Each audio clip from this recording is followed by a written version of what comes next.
Welcome to the podcast. It's the best podcast in the world. This is going to end up on the show. I know it, motherfucker.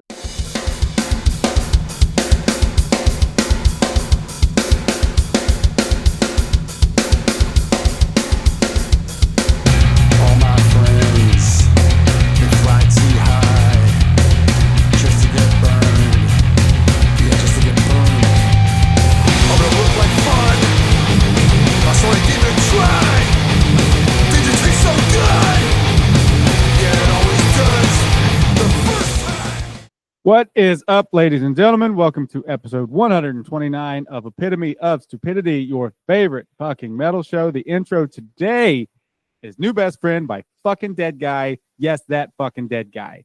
They've just put out a new album after 30 damn years, and hell's bells, it is a just fucking glorious little more than half hour of sound and fury, or sound and frustration, or sound and aggravation. Whatever the fucking case may be is right up my alley, but more on that here in a little bit.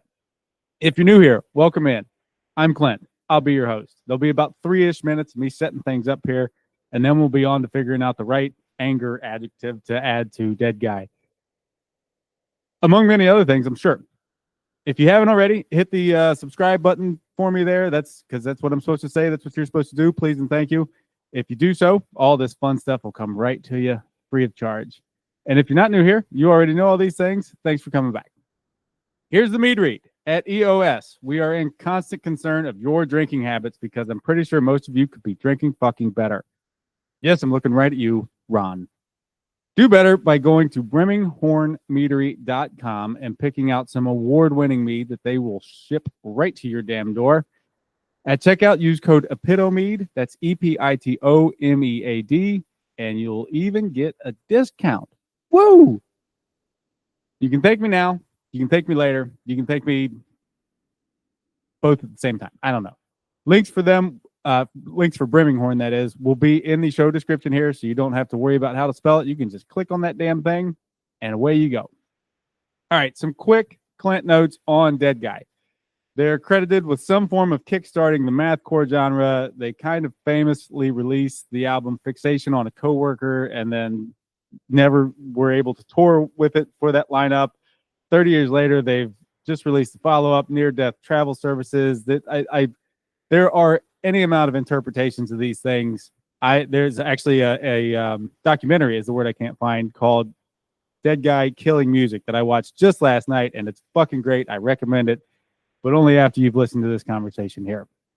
Anyways, they've just put out June 27th, Near Death Travel Services, and it is fucking awesome. I'd say they haven't missed a beat somehow. Let's find out some more about all things Deadguy, yeah? Someone cue the stupid fake fucking phone sounds that I do. Beep, beep, beep, beep, beep. Ring.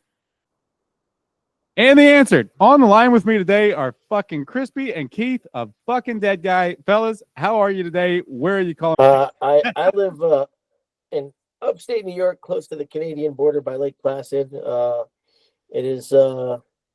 let's see, my ride home from work, I passed about 8 different weather systems, from near tornado to almost cold. Now it's back to hot and sweaty and gross, but happily I'm in my basement where it's pretty comfortable. Nice. What's up? Yeah, I'm calling from Jersey, where we started, West Jersey, right on the banks of the Delaware River. So the band, if I understand right, currently is Crispy and Keith here on guitars. I believe it's Jim back on bass, right? Mm-hmm. Tim still on vocals, Dave Rosenberg on drums. With all the history here and the gap in time between things, etc., blah, blah, blah, who has matured the least? Ooh. It's a great question. Ooh. I mean, it might be a 5-way tie for first. It really might. Totally. I mean, all of us now have professional jobs and real jobs. Dave, the most so. But you put us in a room together. No, it's just taking fart jokes, man. Yeah. Yeah. I mean, if anything, the 30 years has made it worse. You know, it's like, it's really hard to put that toothpaste back in the tube. Yeah. I think we've all honed our sarcasm to such a razor's edge at this point. Yeah. To Chris's point, it's probably much worse. Perfect. We might as well get everyone up to speed. I know that you guys, as a matter of fact, before I go into this, I'm going to lead off with how fucking tired are you guys talking about the past 30 years and the gap there? Crispy, we'll start with you here. You know, I don't know. It's a constant war between my narcissism and my boredom, right? You know what I mean? But there's the whole band in a nutshell. No, listen, it's flattering that people are interested. It's funny. You know, it's a funny origin retold story. I think about us, it gives us constant fuel to remake fun of each other. And so, listen, I think I'm pleased that people are interested, whether and that's in the anomaly of a 30-year hiatus, or just because they like what's going on now on its own merit. Good by me. Yeah, I mean, I'm not tired of it for the simple fact of I haven't gotten to talk about myself for 25 years. So, I've got catching up to do. I'm So fucking fantastic. We're going to lean into the narcissism bit for you then, huh? Yeah. So to kind of close the gap there for anybody who doesn't know, we might as well get everybody up to speed to kick things off in earnest. I know you guys have done this a ton here recently, but again, I'm going to go ahead and ask the question here. Give us the cliff notes of the past 30 years from the start of the band, 30 plus years, from the start of the band till near-death travel services. Chris, We'll start with you here. Oh, me? All right. So I get to talk about the divorce first? Okay, fine. I mean, honestly, just go watch the documentary. We explained it a whole lot better there. Deadguy Killing Music, done by our friend Bill, whose fault it is for us getting back together in the first place. Mm-hmm. Basically, we were young, immature, broke up for stupid reasons, went our separate ways, didn't talk for a long time, and then hit the point where, like, once Bill approached us about doing this, nobody could clearly remember why we didn't like each other anymore. Got in a room, did the interviews, hugged it out, had a bunch of laughs, and then realized, like, oh, it's fun to hang out with these guys. Like, and the idiocy of youth where, like, you magnify everything and make things important that really aren't important at the time, is gone. And we just, said, let's give it a whirl. Let's maybe play a show or two and see what happens. And there were some outside forces. Albert from Decibel was pushing us to play the Decibel Metal and Beer Fest back in 2021. And, it'd be a great comeback show to play one show with more people in it than you've collectively played over every single show you've played before. Yeah, we just did it, and we found that we really, just enjoy it. It's a lot of fun. Getting complimented a lot as old men is hysterical and great. And, now that we're, there's no practice 5 days a week, there's no sitting in a van for long stretches, we can take our breathers from one another if somebody might get slightly irritated. But honestly, speaking only for me, that hasn't been the point. I've enjoyed, virtually every minute back. It's been a fucking cakewalk. Anything to add that there, Crispy? Well, I haven't enjoyed it. No, I'm just kidding. No, I mean, look, Keith did a very faithful, some kind of monster job about explaining it there. Yeah. That's right. It's a funny thing. For 30 years, the idea about the band is that the band's about anger, right? That's the shtick, right? We're the angriest thing you can muster in front of 13 people at a VFW hall, right? That's the gig. But in reality, right, 30 years later, looking backwards, and I think the new album reflects smartly on this, anger's not the problem. That's the result. Fear is the problem. And 30 years ago, we didn't know how to make it work, man. We, too much ego, too much intensity, too much useful BS, right? Who the hell knows? And then 30 years later, with people saying, hey, great job, to my 21-year-old self, or our younger self, yeah, it is hard to remember, right? Are these guys assholes? Oh man, intensely. They're my assholes. They're mine. Right? You know, the five of us and Tim Norman are the only five people never to have seen Deadguy, right? So we're in that really small, unfortunate fraternity. And so it's been a great revenge on my younger idiot self to do this well now, or allegedly well now. Sure. So to pick up with that, on my end, I haven't seen a single fucking negative word said about this new album. Again, Near Death Travel Services. Some motherfucker gave us a 7. We're gonna find out. Those fucks. No way. So that kind of leads into my question here. How has reception been on your end, and how the hell are you, as now old angry people, dealing with it? Crispy this time. You know, we end up saying this a lot as we're sort of thanking people at shows, or thanking Relapse, or thanking magazines or podcast hosts, or, you know, people that have flown across states to see a show at a record store, you know, just an insane amount of affection. We're not used to that, right? I mean, you know, 30 years ago, it was the best reaction was sort of like shell shocked, like, what's going on? You know what I mean? And that's fuel enough when you're 20, right? 21. So people have been overwhelmingly positive, and we've had to break character a lot to be nice and thank people back. And right, it's really bad for our image, man. You know, you're supposed to not want to talk to us, right? It's a real bummer. Nice guy doesn't really have the same ring, and so you know, the few sort of look. I actually get the very few negative reactions that we've had, right? If you're over or just not into our shtick, like if it rubs you the wrong way, cool, I got it. If you are a young person now and you just want to say, man, the hell with those geezers, like okay, boomer, get out, right?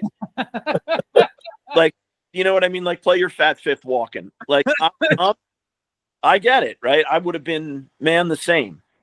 I would have been the same 30 years ago. But all that said, the reaction has been ridiculously positive, and so we have had to thank a lot of people profusely. Yeah, I mean, to piggyback on that, it is just like I am a constant state of like goofy befuddlement. Like, it doesn't make any sense to me. My go-to line has been like, "This is dumb. All of this is dumb." Like, I can't compute. It doesn't make any sense to me. Like, and you know, the crazy thing is, like, you know, we're not just getting the love from our peers. We're getting it from like kids. Like, Chris referenced a person who like flew from Texas to come see us in New York. And I mean, it was a young woman. I'm at the point where I'm like, I can't tell if you're 12 or 25. But like, I find that insane. I find that completely insane. And, you know, and I'm appreciative of it. Like, it's, you know, we never mailed in a show in the past because we had attitudes, because we were the fucking scariest band alive. We were going to try and fucking hurt you. Like, we were going to put holes in your wall when we played your dumb house show. And now it's just like, man, I got to go kill myself every time, because the thought of anybody thinking that we're mailing it in, hurts me. It hurts me deeply. It terrifies me. Like, I'm playing on 2 bad knees. I'm fucking hobbling around with fucking knee braces every show. You know, I'm fat. I'm sucking wind. You know, but you know, I'm going for it every fucking note, because I don't want to. You know, I don't want anybody to think, you know, they're not trying. I think I lost a thread there, but anyway, yes, I love getting love. Yeah. I'll tell you what. Let's run with this for a second here. What would your younger self say to you about this? We'll keep with you there, Keith. See if you can hold the thread. I'd just be shocked at the you know, first of all, oh my God, you got fat. And then it would be like, holy shit, like, I figured you would, you know, have quit a long time ago. But technically, I did quit for a long time. So, Right. You know, the fact that to come out of retirement, so to speak, is would be a shocker. Crispy? I mean, you know, Keith had it right. Like 30 years ago, I, I don't know that we all agreed on much, but one thing that I think was really implicit in this band is don't rip people off. Right. People are coming to see something, and you're going to buy a record. You want to listen to it. You want to look at it. You want to really have an artifact there. I mean, that's the joy of being into this crap, right? I mean, I can't tell you the hours and hours I stared at Diary of a Madman, and there's only a cover and a back cover, right? You know, like that was important to us then. Man, it's super important now when we have to get up over the hurdle of like, what are these old jerks doing? You know what I mean? Like, don't rip people off. And really, really give it. The good news, or, you know, if 30 years ago me was looking at this, yeah, it would be surprising. But we got asked a similar question from a French magazine. So if it sounds canned, I apologize. But like, you know, the band 30 years ago sounds like how I felt 30 years ago. It's not an accident. You know what I mean? Like 30 years ago, I felt like all 6 strings sound.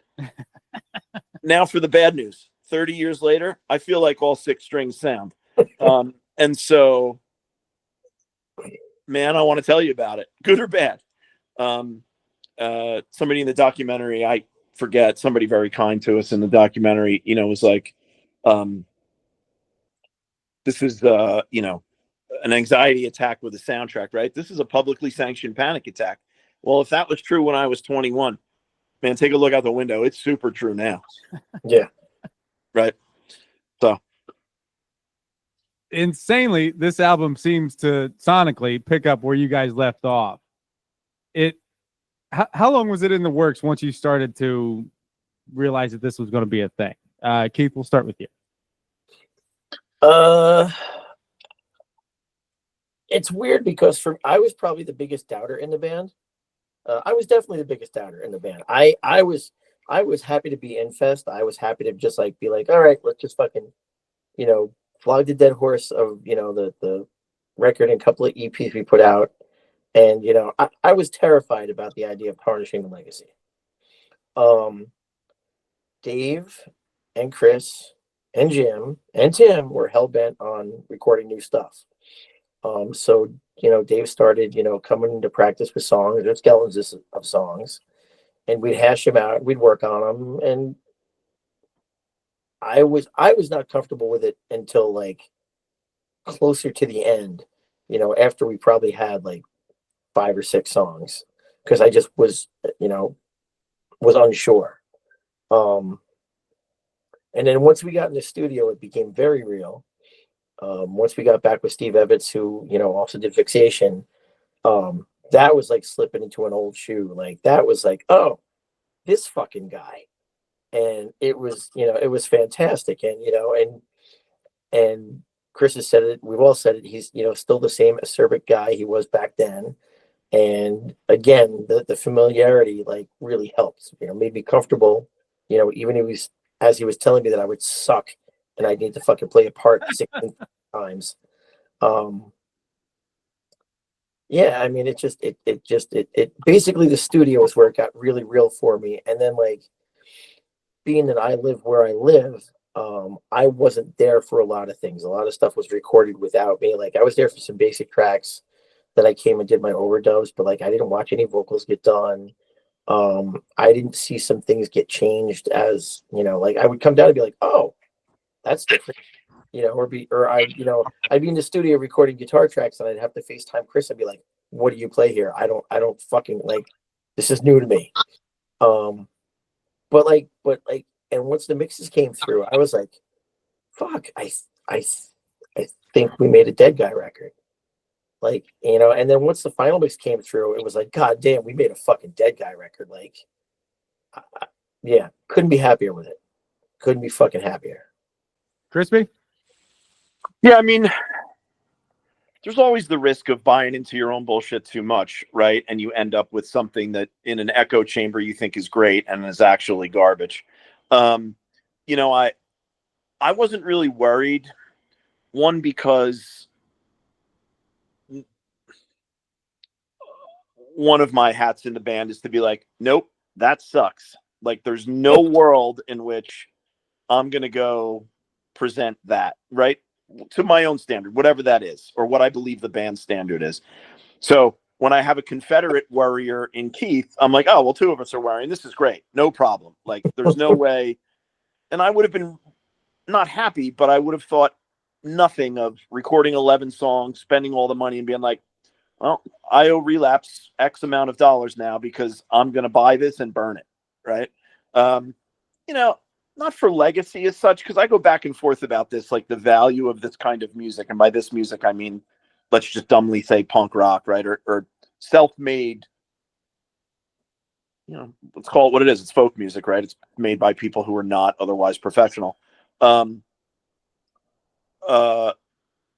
the value of it? Is the value of it for it to stick around and last, or is part of the value that it's disposable and it just keeps regenerating, right? You cut a leg off, you throw it into the ocean and walk back out. Like there's value there too. And I'm not sure which is more important. Anyway, so I wasn't worried. The reason that it sounds like us is because this is what happens. Like, you know, if you write a song, Clint, and you send us the tabs, and it would have to be tabs because that's the only way I could do it. And you put the five of us in a room, out the other side is going to come a Deadguy song. It might be a good one or it might be a bad one, but it's definitely, you're going to know who it is. And so that was pretty easy of me to have faith in. Right. Dave did a lot of the heavy lifting here, and by the time each of us added our own things or misheard what he meant or vetoed this or co-signed that, you know, you end up with the record that came out. And I think in the end, everybody was really determined not to, never mind tarnish our legacy. I'm still not convinced we have a legacy, but not to embarrass ourselves in the present tense. Man, that's a bad look to get up at 50x years old, you know, play through a CPAP machine and have it suck. Man, that's bogus. Like, we don't want that. That is not okay. Yeah. So through the whole thing, like, my little mantra for everybody was like, look, we can just go to dinner once a month. Like, everybody has more than 50 cents now. Like, we can just hang out if we're so in love with one another. We don't have to go through all this trouble. And so the problem is, even if it's just going to dinner, we still want an audience. We still want people to watch us having dinner. Yeah, that's gross. But it's not wrong. Yeah, no, but not wrong. No, definitely not wrong. So in any event, just like 30 years ago, if we did it to nobody, it was going to sound the same way. Mhm. So you mentioned something there about if I fucking wrote the song. I think, if I understand it right, Dave, the drummer, wrote a good bunch of the riffs and stuff here, right? Yeah. Yeah. What was the best drummer playing guitar joke? That's really funny. It was kind of hard to make fun of because in the context of this band, thankfully, usually whoever brings what to the practice room, nobody's married to it. Like, No. if I come up with 10 parts and be like, here they are, and be like, nope, they are terrible. All right, cool, next. And Dave, to his credit, was the same way. As a drummer, at least for me, and Dave and I have been joined at the Belt Loop for a long time, many drummers and guitarists have the relationship of the drummer is in a position to tell you can't do that because the meter's wrong, the 2 BPMs don't work right, that thing, part A doesn't match up with part B. Man, amazingly, in 30x years, I have never heard that from Dave. He will find a way to make it work one way or the other. I don't know how, but that's amazing. Yes. So there really weren't a lot of jokes. the jokes about a drummer playing guitar, there were a lot of jokes about, well, this is what you just ripped off, or this just plain sucks, or yes, I want you to feel like Steve Austin or Steve Harris or, whoever here. At least as far as my recollection goes. I don't know, Keith, I don't know if you remember different. There were definitely no jokes about it. And I think also that goes back to even, Deadguy, Mach 1. Dave always had a big hand in the songwriting, always. Like, I mean, it was always arrangements, and it was always, if I would play, whoever played a riff, he might be like, drop it a step, let's see what it sounds like there. Or, if it was really notey, maybe instead of playing the whole pass, play half the pass, and we'll just fucking drive on that. Like, Dave, unlike the rest of us, is a fucking musician. Like, yeah, he picked up guitar because he wanted to, diversify, basically. Like, he wanted to do more stuff, but like, as far as his drumming goes, like, he would continue to take lessons. Like, randomly, he'll just say like, oh, I took a lesson with, this guy X amount of weeks ago. And we're like, who's that? And it turns out it's like some, world renowned fucking jazz guy or some shit. Like, oh, okay. And also the fact that he does love jazz and other forms of music, like, brings a lot of stuff. Like, when you listen to his drumming, there's not many people like that. He brings a swing to Deadguy that I don't think a lot of other bands in this type of music have. 100%. Yeah, so unfortunately, as much as I'd like to bash him for being a shitty guitarist, he's a great musician. So yeah, although a crappy guitarist. So the one funny thing is, he would show us these riffs, and I would just be like, I can't, like, what is happening with your hands? Like that, it looks terrible to me. Right. But we got there. Yeah. It's kind of universal that, and you guys have said it here already, that you guys made a fucking Deadguy record, and there's no need to bring up the time in between again. But also, it's not just Fixation, but kind of different. Where and how do you feel like the band kind of evolved here? Crispy, we'll lead off with you. What does this sound pompous? I think there's a couple of places. One, we've never hidden the fact of part of the reason that we're doing this band is to pretend we're the people that we idolized, right? This is my best version, crappy as it is, of Killing Technology. This is my best Rollins band lifetime. It's the best I can muster with my limited abilities, right? So there were still sounds that we had yet to have the audacity to pretend to make in front of people, right? So there's a little more thrash on this record. There's a little more Into Crypts of Rays. There's a little more Nuclear Assault. There's a little more new wave of British heavy metal in a couple of parts. Just stuff we hadn't gotten to yet.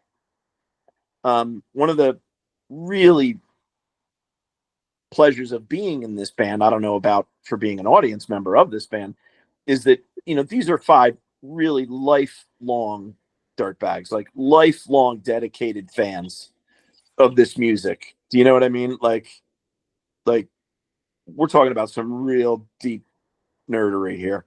And so, if you're like, I think that part sounds like Steeler from Judas Priest, that's because it does. And I'm not here to hide it from you. Like, I'm here to tell you about it. Like, man, I think I've said this. People used to get on us about our influences really being on our sleeve when we were first together. And I was like, yeah, man, I'm not hiding it. Like, that part in Apparatus sounds like Criminally Insane because, man, have you heard Criminally Insane? Like, Chiefy, right? So, I'm giving you an opportunity to see one fake Slayer part for $5 in '94. That's a pretty good value. Right. You're giving me shit for it? What's happening here? Dude, I'm not hiding it. Now, the good news is, if you didn't like that, well, don't worry, because we're going to play a Thirsty and Miserable part right next. Right? And then of this part, and then of this part. So, I mean, that's part of the evolution. It's just stuff that we hadn't gotten to yet. And then I think Steve's evolution as a producer has a lot to do with it, right? Because he's always given us his best. And 30 years ago, the best in analog, you still had to really fight your way to it. Like, it was a struggle to get that sound 30 years ago for the money that we spent on it, right? And still there are things that drive me nuts about it. Steve and technology have solved a lot of those problems, mostly Steve, in the last 30 years. So that really helps. And although, I mean, I totally quit music, like sold my guitars, like not like zero egg, nothing, for all that time, but none of us stopped listening, even if we weren't playing, right? I mean, that's my best guess. My best guess. Anything to add there, Keith? I mean, I just think that, it just, the 30-year gap is also just, maturity. Like, we just, we're different people. It's a whole fucking lifetime. Yeah. Yes. Yeah. Air quotes, maturity. Absolutely. And like, I mean, I'm definitely a better guitarist than I was, because I would ebb and flow, but I never stopped playing. I did some reunion shows with Rorschach, back in the, 2009 to 2012. I honestly, I've become that fucking nerd guy where I just download tabs. I'm like, what do I want to learn today? Morbid Angel? Why? Let's go. you know? But at the end of the day, like, if I'm gonna write a riff, I can't write outside of me. Like, anything that I write is gonna sound like something I wrote. Which was also part of my hesitation with it, because like I don't want people to be like, oh, these dudes are just jocking themselves. It's just that I'm good point. The other thing is, as the record shows, we are incapable of doing anything else. Like, it's just going to come out like this. It's just going to sound this way. Was there any doubt to that? So like, you guys go through making the record, and then you hear it and you realize that you've made a fucking Deadguy record. What's the initial feeling there? Is it relief? Is it maybe I want some more? Is it fuck, I was trying to do something different? What's the feeling immediately after? Keith, we'll keep with you. I'm gonna say it was. I mean, it was happiness. Like, I was just happy with the record. And then, as far as I was concerned, as long as the five of us, the six of us, I'll include Steve on this one, as long as the six, we're happy with it, whatever happened from there, I had no expectations. I didn't know I was going to get this reception. There's no, this is like, again, it's all ridiculous to me. Like, it doesn't, it does not compute. It makes no sense. But after it, I'm like, when I was younger, I'd record something and I'd be like, oh, I can't listen to this. I fucking listen to my own record all the goddamn time right now. It's a great fucking record. I love it. I've said throughout my entire, career, whatever that may be, I just want to, I want to write and play the riffs that I want to hear. And we did that. And I feel pretty goddamn good about it. Crispy? I mean, I felt confident earlier in the recording than Keith did, as we said before. I think the feeling that I had was like, gotcha, bitch. Like, got it. You know what I mean? Like, the way you feel like when you chopstick a fly, right? Like Karate Kid style. I mean, one of the things that I'm really into about this band, this was true in the past, it's true now, is that I really like the idea of, and I get to do this, right? Because I am not a guitar player in any regard, but not by origin, not by trade, right? Is all right, well, I'm going to hit the thing this way. Let's see what it sounds like. Oh, it sounds like this. Maybe that. So like, I was able to have a little more like Jackson Pollock about it. Like, a lot of times Keith or Jim or Dave or Tim will be like, you know, like, what are you playing? Like, whatever I feel like I'm not going to tell you, like, because I don't care. Like, I don't care that they don't match, right? Like, I'm not interested in that. I'm interested in what it's going to sound like. It might be pleasing or it might not be, but in the end, what it is, less important to me. But when the whole thing was together, actually, when Steve played it for me through his phone, just holding his iPhone up in the air, and you know how shitty that sounds, generally speaking, right? And I could hear that it was all coming through that little speaker. I was like, oh no, we got it. Like, anything we do now is house money. Like, you know what I mean? Let's tell the truth. A lot of this also rides on my older brother Tim Singer's broad shoulders, right? If he sounded like Perry Como now, we're not having this conversation. Right? If he sounded like Peter Brady, we're not having this conversation. But fortunately, that's not the case. And so we, just like a long time ago, it's really about getting rid of all the stuff that is not the song. Like, nope, that cute idea won't work. Don't do it. That's embarrassing. Good idea, but doesn't come across. Like, just get it out of here. Get rid of it. And so, yeah, the feeling I had was like, oh, got you, got it, found you. And I think that's true for all of us. I think everybody felt like there was an X amount of unfinished business any which way, right? And so to do anything but get it right, that's not the right. There is no try. You mentioned Tim there for a second, and Yeah. also there's just been a lot of happy hippy dippy shit here. Let's find the anger. Yeah, no problem. I don't know how far we can go into this, being that he's not here, and I assume he's writing most of the fucking lyrics. But this is a little over 30 minutes of pick your fucking favorite anger related adjective, and it's that plus 4. What are you guys pissed about this time? We'll keep with you, Crispy, since you referenced. Oh man, you don't have enough storage. Guarcinio from 2 Minutes to Midnight asked us on stage once. He goes around and asks questions of all the bands, like when he hosts them playing. And his question to me was, Crispy, why do you hate Deadguy so much? And I answered him with some joke. But after I thought about it, what I've been telling people is, no, I don't hate Deadguy. I hate myself. And I'm nothing but Deadguy. I'm nothing but this band. And therefore, right, you do the math. And so Tim Singer, much to his credit, even when he and I weren't friends for 30 years, like, you don't have to ask me my opinion, just what he said, right? Because he gets it right. I mean, I have to say, I told him the other night, I'm like, God damn it, man, you get it right. I'm so angry at you for that. And I think with the benefit of age, what are you angry at? Only everything. That's really the window dressing. The problem is fear, right? Tom Yak in the documentary has it right. He's like, if I had to give you one word, what's it about? And he says fear. Man, I hate him for being smart.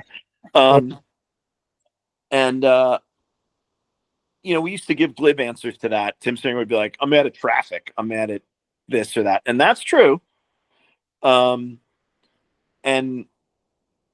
that might be why I enjoy this shit so much when I'm driving to fucking work and I'm pissed at everybody in traffic around me. Yeah. And I get it. Look, cutting the profile we cut, it's a little tone deaf to whine about the state of the world, right? Except for, have you seen the state of the world? And so it can't help it. And Tim, man, he really can catch it. I got to give him his flowers for this. And the sort of anxiety, which at least I take up as my prime role in the band, I think you can hear in the whether you turn the vocals off or on, but when you turn them on, it's, as you said, it's 36 or whatever minutes of one hell of a rant. You know what I mean? Like starting at point A and going to after everybody's left the room. and that's exhausting for some people. Like some people are not into that. Like, oh, all right, man, enough already, Jesus. You know, it's he really caught it. He really caught it.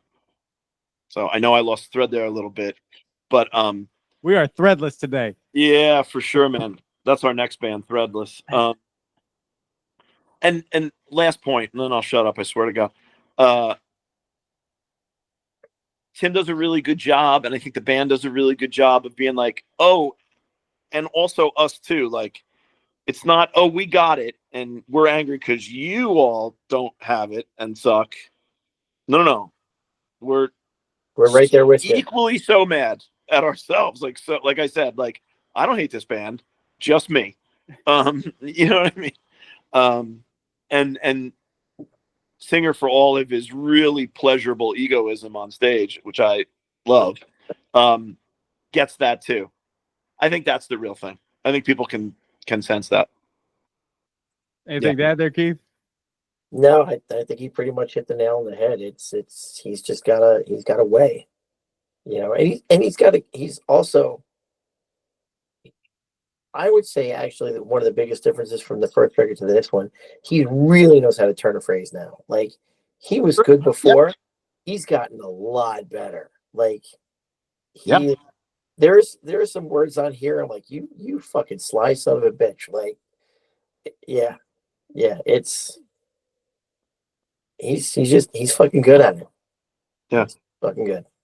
I'm not typically, vocals are usually the last thing for me to give a shit about. I can deal with the band. Fuck about vocals. Right. I can listen to a band if I don't like the vocalist, as long as the music's awesome. This shit, everything is just so, like, nothing's ahead of anything else. Everything is just so in line. Like, everybody's in the same little anger cup, just fucking screaming and hitting all the strings at once. And his fucking vocals and lyrics are, there were a couple times that I had to stop while I'm on this stupid elliptical right here or in traffic and go, yeah, no more gods, no more countries. Fuck yeah. Yeah. It's so good. And the bonus here is that you guys you've got the overbearing angry thing, but there's always an underlying creepy thing too, whether it's the album titles, which we'll get to, or that fucking AI outro that is so unnerving between the way it sounds and what it's saying and just the whole thing, and then combined with you guys. Whose fucking idea was that, and how did that come about? Keith, we'll leave with you here. Chris, correct me if I'm wrong. That was Tim and Steve in the studio. I believe Tim just played the basically the lyrics back from the Wax Princess off of his Notes app. And that's just, you know, your iPhone, you know, Siri voice, whatever the fuck it is. Yeah, it was just something they thought of, and like they kind of just did it and then played it back to us, and we're like, fuck yeah. Yeah, so Tim, Steve, and me were in the studio, and there's a lot of times where, you know, you're recording a record and somebody be like, oh, we should put that on the record, whatever it is. You know what I mean? It's somebody's car horn outside. It's, you know, whatever. And Singer's showing us the thing, and it talks. And this, you know, this is going to sound like the Doors movie. This is going to sound like it's magic. You know what I mean? But like, I'm not joking. You could feel in the room like, oh, like this is going to go on that record one way or another, either with Steve on board or behind his back or with Singer's approval or not, or with my veto or not. Like, there's no world in which this doesn't end up on the record. Right. And then Steve did a really artful job of like the fade out and the fade in and the this and that. And I mean, like a lot of things with this band and a lot of my favorite bands, you know, it's a joke. And it's not. Right? Like, it's like, oh, dude, it's funny. And it's also really not funny. Right. Like, you know what I mean? And so anyway, that's how that came about. Honestly, never dreamed, really thought it was to amuse the people who weren't in the studio. Like, wait till Keith hears this, wait till Rosenberg hears this. Never dreamed it would have the reaction among people who have heard the record widely, right?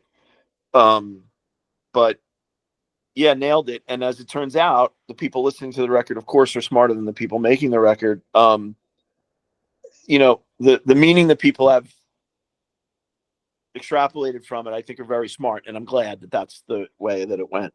You know. Also, I am never. I mean, granted, it's only been a few weeks, but I am enjoying everybody giving me their story about how like they thought their computer was fucking up, or like, do I have windows open? Like, what the hell's going on here? Like, is that my phone? What's going on? And like, it's pretty funny to hear people's first time on that. I never, like, I guess I didn't fall for it, but I love the idea of people falling for it. And I mean, and that was not a goal. That's just a happy little benefit. Yeah, that's awesome. We'll go ahead and bridge the gap here to the name thing. So Fixation on a Coworker. I just watched the documentary last night, and I love the idea of Johnny Dangerously, but Fixation on a Coworker is fucking great.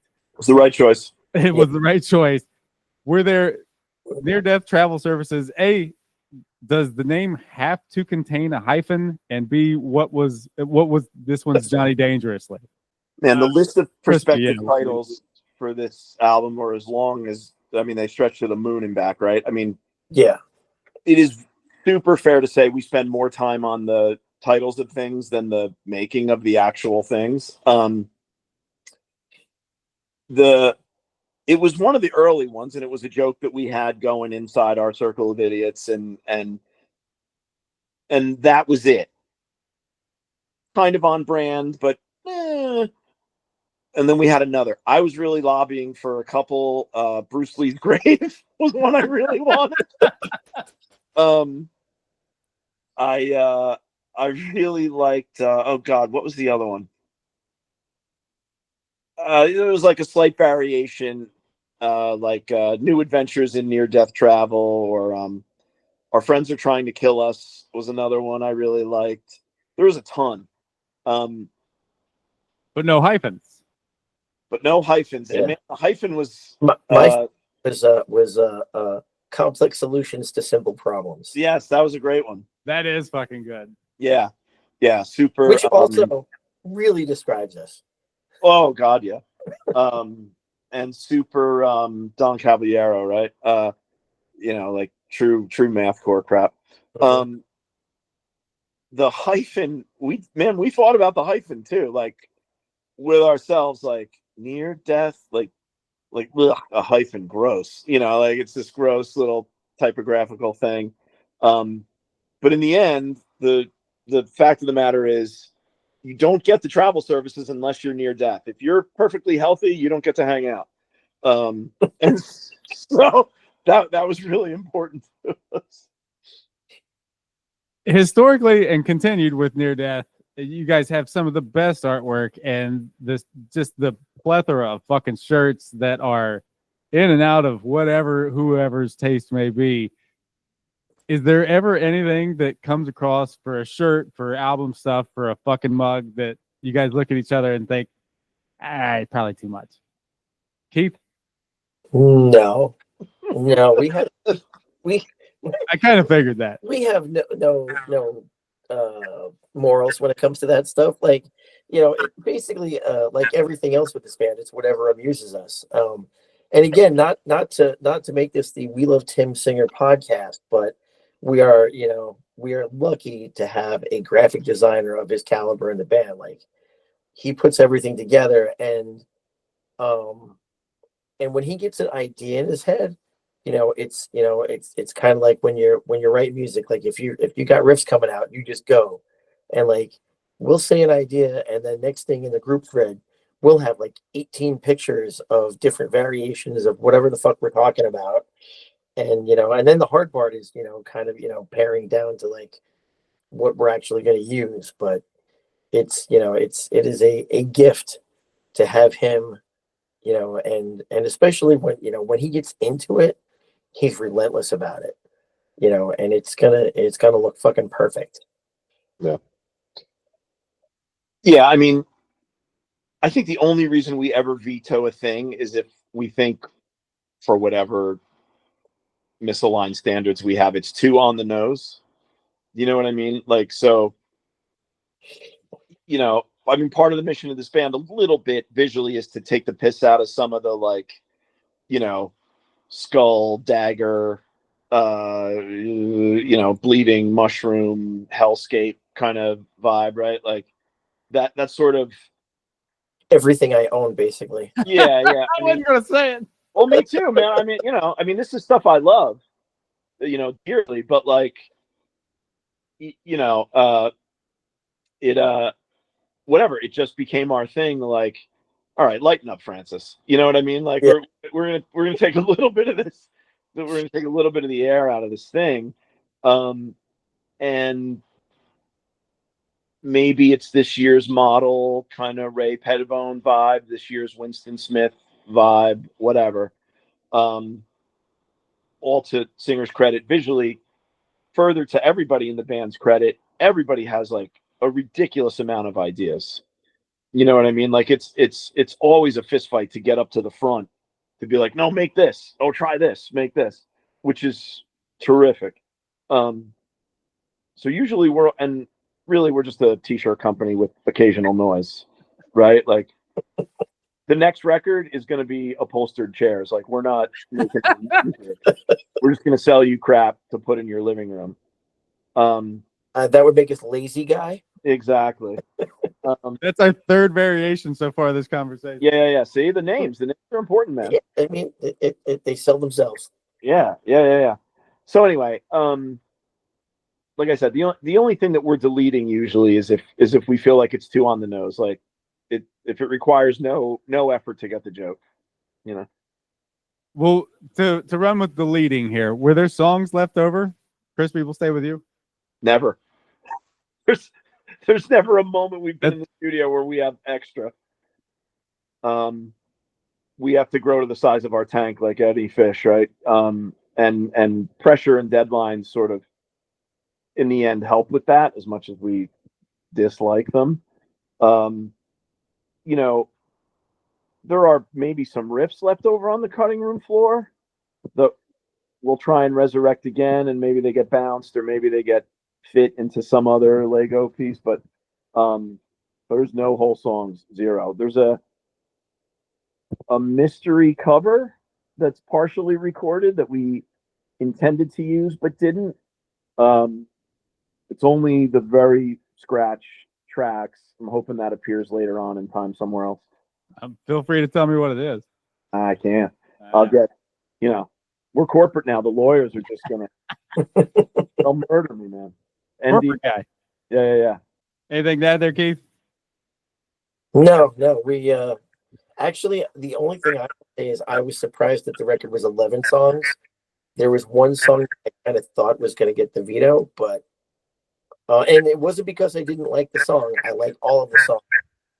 I thought a certain someone, that's me, was going to say no to that. How do you guys feel over the years? Have there been times that you've listened to something and thought, yeah, we influenced that?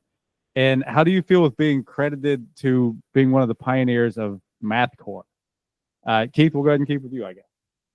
So back when we did our interview for the Decibel Hall of Fame, Kevin Stewart Pankow did the interviews. I've since become really friendly with him. And after the interview portion, you know, we talked for like, I don't know, like another 2 hours. And he's like, you know, he was stressing to me. He's like, you really influenced a lot of shit, blah, blah. And he's like, and he gave me a couple of records to listen to. And I was like, all right, you know, and then I went, you know, down and, you know, listened to some of them like via YouTube clips. And like, there was one band in particular that I was like, these fuckers owe me money. Like, holy shit, this is ridiculous. You know, and but in the same token, like, okay, we influenced other bands. Well, there's no Deadguy without Voivod, Slayer, Prong, Blast, and, you know, and Creator. Like, it just, everybody's got influences. How badly you blatantly rip them off, well, that's, you know, on you. This one band in particular, like, I was like, you motherfuckers, like, come on, try harder. But like, you know, doing that Hall of Fame, doing the Rorschach Hall of Fame, like I get there is like a small sliver of people who are missing a chromosome who are big Keith Huckins fans, and I don't get it. It doesn't make any sense to me. But you know, it's you know, and it feels, you know, in the same token, like it's also kind of nice to be ripped off because it means what you're doing means something to somebody. So it's cool to have like whatever tiny little bit of respect we've gotten, you know, and then the occasional like, come on guys, stop, don't do that. Man, I really try to tamp down the instinct of being like, oh well, we influenced that, or that's my shit, or you know, like whatever. Like I really try and stuff that down. Now I had an easy time of that for a long time because when I stopped playing in Deadguy, that's it. I turned off the sun. Like I'm paying attention to nothing remotely that came after that in the same league. You know what I mean?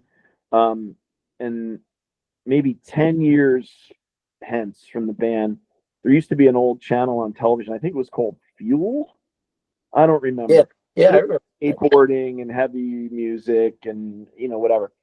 Man, I saw a couple things on there and I was like, what? Wait, what? Like, I felt like in the Brady Bunch when they stole the playbook, you know? But of course, I can't be mad about it because I did the same thing. And I just told you before, like, and I'm here to tell you about it. Like, I'm going to tell you right to your face, like what I'm taking it from.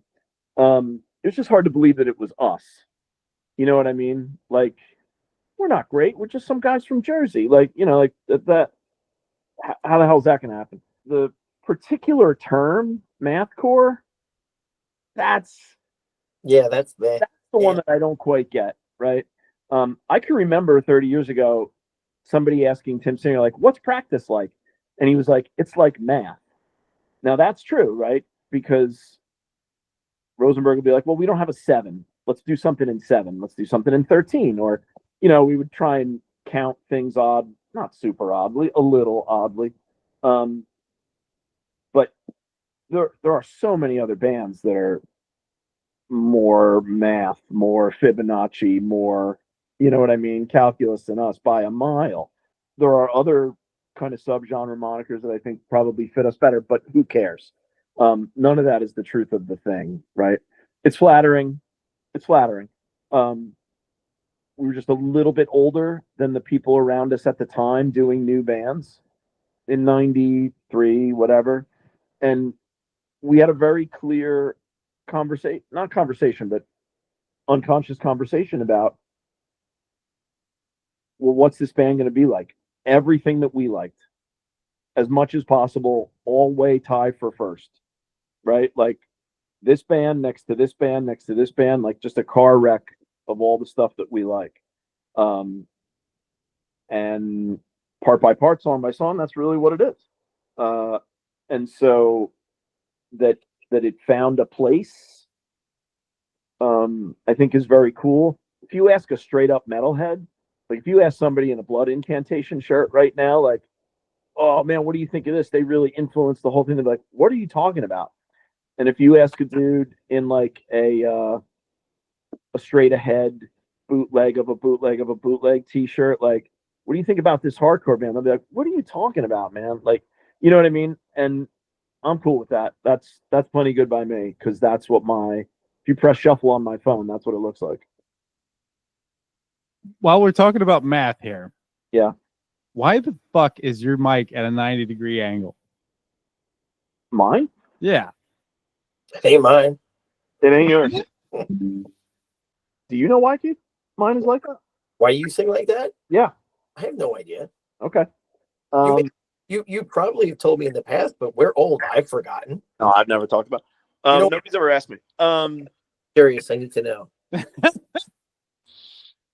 You know, at first, I mean, as we've said before, right? Like, I'm not an amazingly proficient guitar player, so I'm definitely not an amazingly proficient sing, scream, and play guitar person at the same time. For some reason, I got it in my head. You know, it's like some people play basketball with their tongue out. You know what I mean? You just do these unconscious things to sort of make the task easier. So I think that was somewhere in my mind. And I did it from the very first show. And I made the decision on the spot when we first went up. I was just like, I need this down here. And then I came to really dig the sort of, if you've ever had the displeasure of seeing me, I came to really dig the like Cronenberg body horror of it. Like I got to work to get down there, Chiefy. And that was true then. And man, is it true now? And that's it. You know what I mean? It was a spare moment decision that felt really important to me at the time, like a lot of things with this band. And 30 years later, I can't stop doing it. You guys have to have some of the best fucking tour and show stories. The tour stories based on the documentary maybe don't fit the fun vibe, but I bet they're still good. What are some of your favorite show stories? Keith, we'll go ahead and start with you.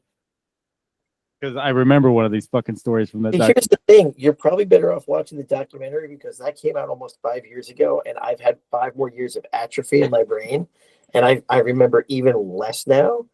My most current fun story is we played a Damnation Festival in the UK, and it was a multi-stage fest, and we played, and we start playing, and fairly big room. I don't know, 1,500 people to 2,500. I'm not sure. And the crowd was going crazy, and it was a shocker. And then as we're playing, me and Tim look over, and we've got security in front of the stage. There's a barrier, and everybody's got like safety yellow jackets on. And then we see all these like more people coming over with safety yellow jackets, and like, afterwards, Tim told me he thought we were getting shut down because they came out. But no, the crowd was going so nuts, they had to pull the security off of another stage to double up to keep, people in line. And like, fuck yeah, that was a real moment where it's like, yeah, exactly. That was one of my biggest fuck yeah moments in my life. Like that's some shit right there. Because we're fucking old. Yeah. Anything to add there, Crispy? No, that was a pretty good one, man. That doesn't make you feel badly. I'm trying to think of an amusing one for you.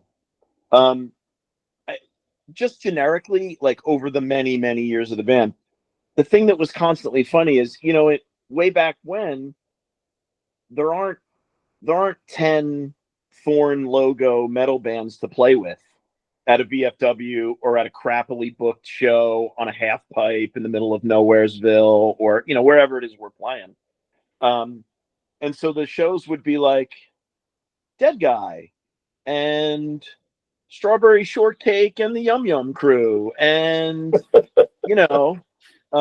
Ska Sandwich USA. Like, it would be such a mess of a bill.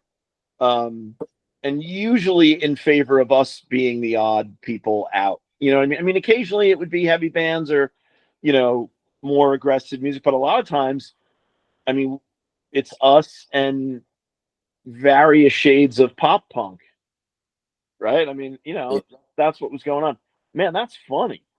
Or was funny and looked funny. It also gave us a little bit of an edge. And now, conversely, I think one of the funniest things is, and this was true at Damnation Fest, it's us and 50 bands that wear capes. You know what I mean? It's us and 50 black metal Rick Wakemans. Some of which I really love. Like, man, I love that music. Like, I wish we'd play with like Portal. You know what I mean? I can't wait. But it looks really funny. You know what I mean? And the reaction of people, the various kinds of people. It's funny. I can't lie. I'm a little bit proud of it that, our pits look a little bit like the United Nations of dirtbags, right? Because there's some of every kind. You know what I mean? You got the overcoat kind, you got the mohawk kind, you got the bone through the nose kind, the battle jacket, cape, Yeah, some of everything. That's super cool. Excuse me, I'm writing down United Nations of Dirtbag. That's our next record. Don't steal that. Don't steal that. That's patent pending. Yeah. Is there a common myth or rumor about Deadguy that A is amusing and B you want to debunk? Well, first of all, if there's a myth or rumor about the band, the last thing I want to do is debunk it. Yeah, true. I only want to juice it up, whatever it might be, right? I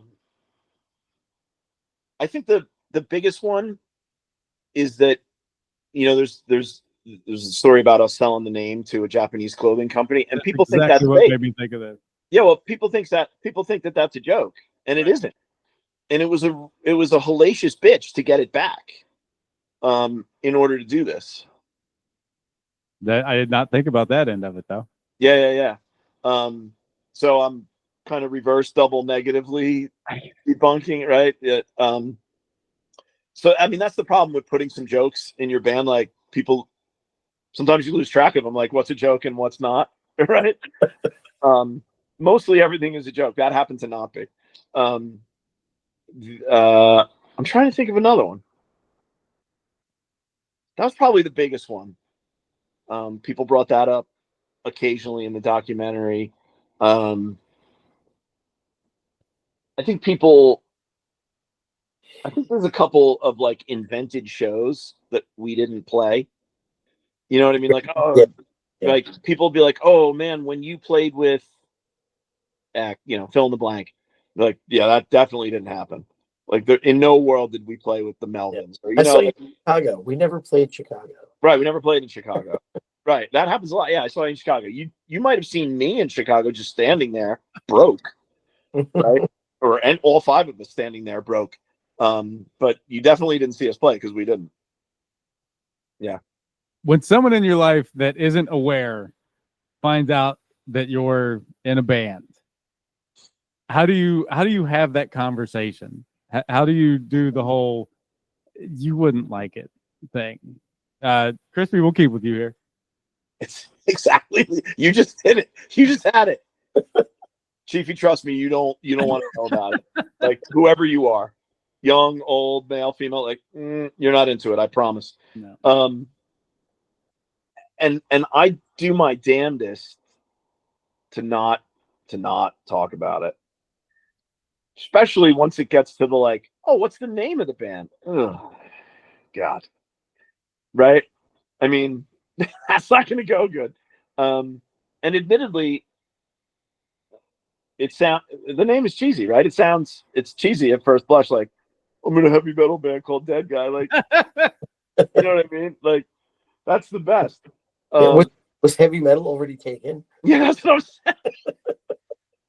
Right. Yeah. So, usually I'll just very quickly default to like, it's I'm in like a fake heavy metal band. Don't worry about it. And I try to get the hell out of there as fast as humanly possible. Yeah. Keith? I avoid it like the plague because, talking to normies about heavy music in general is arduous, to be polite about it. Although, funny story, and I was going to share this the next time I saw it, I did get found out at work this week. Oh, wow. I got found out by a kid who works for me. He is a music guy.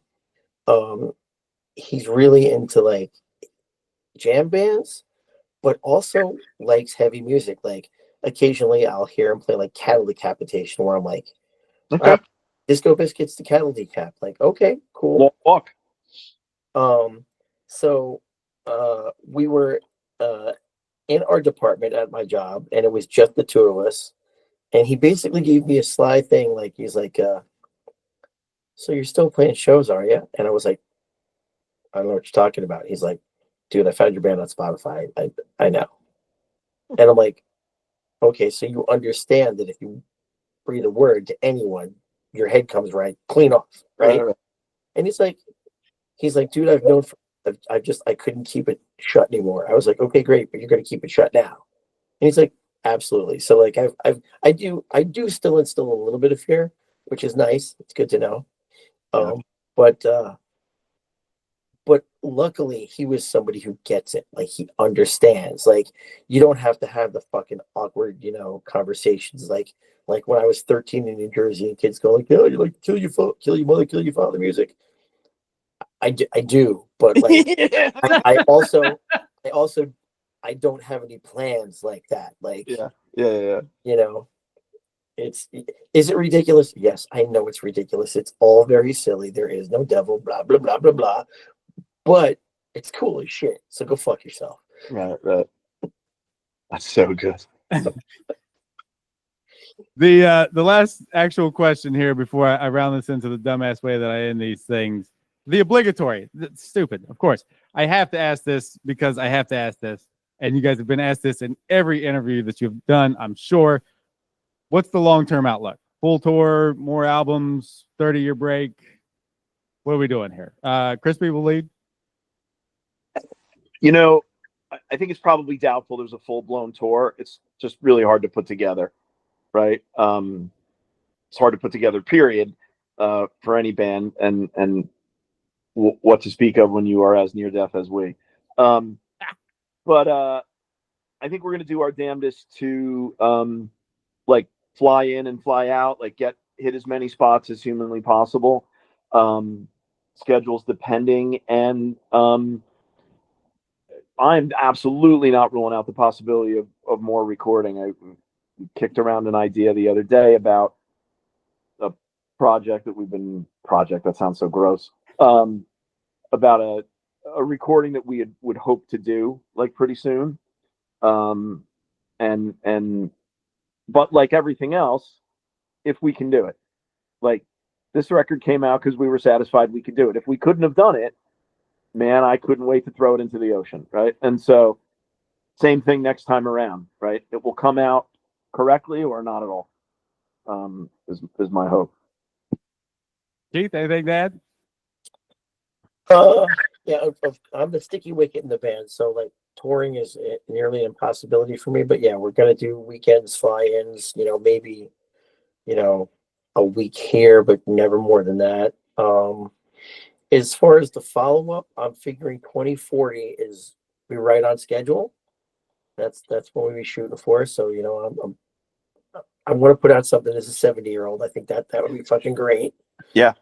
Be even more pissed. Have you probably hear the Walkers in it a little bit more. Yeah. But it is as far as I'm, this whole time I've been trying to search for like in a more obnoxious word than project, and I can't come up with one. Worse.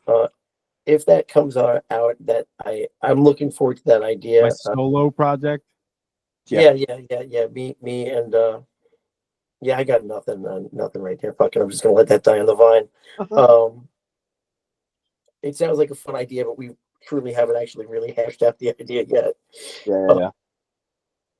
But yeah, like whatever comes our way, I'm amenable to just about anything as long as I don't start to hate it, I'm good to go. Like once it starts to become an inconvenience or a struggle, I'm comfortable enough to be like, okay. We can just go back to having dinner. As long as somebody's watching. Yeah. We'll have the first couple dinners by ourselves, see how it goes. Okay.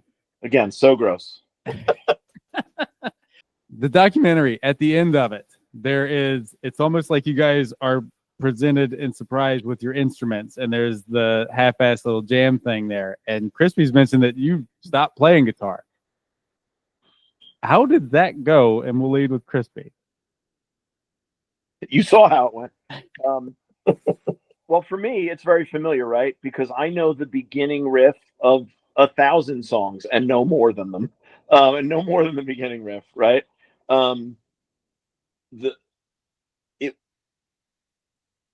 It went fine for the parts that we knew, which wasn't a lot, right? And for the first many months of us playing, I had to take notes and use tabs, and I couldn't remember for stuff that I wrote. And it took a while for muscle memory to kick in. However, it went just like the verbal part of that documentary went. This is funny. this feels good, if only because it's funny. You know what I mean? It may have no other value than being funny, but that's okay. We were allowing ourselves that. And, you know, it had been hinted at, but it wasn't like, okay, and now at the hour mark, we're going to play and we practiced for that. No, none of the above, right? So they came in with like 3 white Fenders or whatever the hell we were playing, you know, Squires. Yeah, I was appalled at the fact that I had to touch a Fender. Yeah. Jesus Christ. Very upsetting. Suicidal Tendencies first record notwithstanding. But what you saw is what you got. Like, yeah, we can play the first riff. Okay, we're going into the next part. No, we're not. We're definitely 100% not. And it was amusing. And it was amusing to hear Singer's voice again. And it was, again, another moment in a long list of moments of us, you know, just making fun of ourselves.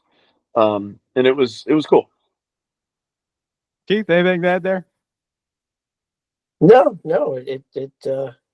yeah, what you saw is what you got. I mean, it wasn't any more than that. It was like, oh, yeah, we can play 4 bars of this, and then we're done. Keith and Dave knew most of the stuff, like way more than me and Norman, and Singer. We were all like Men in Black, like, you know, which happens to me after every show, and then for every subsequent show, I have to relearn it all. Yeah. I have been in a room with my instruments and have been expected to know something or be able to do something. And I saw that on the screen in some form as I was watching it last night. Yeah. Yeah, I've been there. Yeah. I mean, like, yeah, I would have been very psyched to not even try. You know what I mean? Like, I don't, what? But fun nonetheless. It's been referenced a bunch of times. I referenced it before the conversation actually started in the lead up here. Absolutely. If you, whoever's hearing this, seeing this, if you haven't seen Deadguy Killing Music, fucking watch it. Finish listening to this first, but after that, watch it because it is really good. With all that said, we're going to round this into the home stretch here. My patented stupid fire questions. They're going to be exactly what they sound like. We'll lead off with an easy one. We'll set a routine back and forth here of Crispy and Keith based on the way my screen's set up. So 1, 2 each time. First one, coffee or tea? Coffee. What's something you could eat for a week straight? Pizza. Tacos. Beatles Jealous. or the Stones? Stones. I hate the Beatles. Beatles.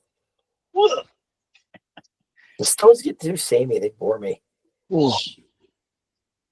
I mean, honestly, neither is really. That's what I assume, but to have the argument is the fun part.